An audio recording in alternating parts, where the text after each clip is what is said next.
He'll do something out of the blue. The feds recently uncovered some pretty damning evidence in Diddy's jail cell, and it's causing serious waves. The discovery was so controversial that his legal team went all out to prevent it from being used against him, even managing to convince the judge to have the evidence destroyed.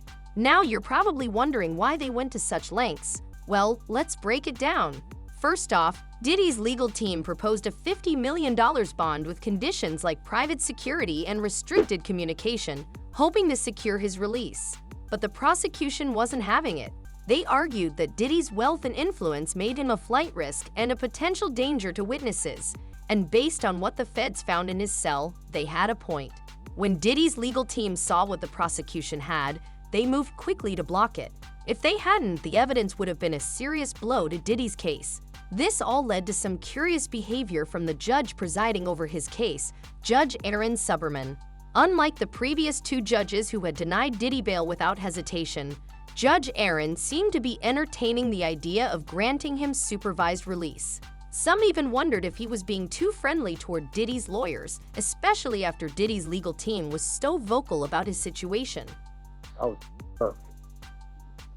I hit rock bottom. But I make no excuses. My behavior on that video is inexcusable. The plot thickens when you consider that the items the feds found in his jail cell came after the initial bail denials. The first two judges didn't even know about what Diddy was allegedly plotting behind bars when they ruled against him. So why the sudden change in approach from this third judge? The feds' raid on Diddy's cell, which they claimed was a routine anti-violence sweep, uncovered 19 pages of handwritten notes, including a to-do list, inspirational quotes, and references to witnesses. The latter is where things get interesting. Prosecutors believe some of the notes outline strategies to manipulate the case, intimidate witnesses, and sway public opinion. This kind of evidence paints Diddy as a man using his power to influence the trial even from behind bars. But here's where it gets messy.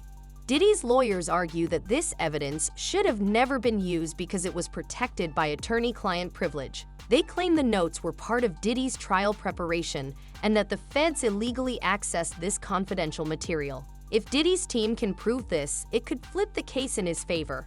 The feds, however, defend their actions, saying independent government lawyers reviewed the materials to ensure nothing privileged was used against him. Despite all the drama, the judge ultimately ruled that the feds had to destroy the evidence and told prosecutors they couldn't use it in the case. So what does this mean for Diddy's bail situation? Could this all be part of a bigger strategy to secure his release? Some suspect that Diddy's wealth and power are influencing the case in ways that aren't entirely above board. If Diddy does get released on bail, will he try to sway the jury or silence witnesses as the notes suggest, or will he play by the book for once?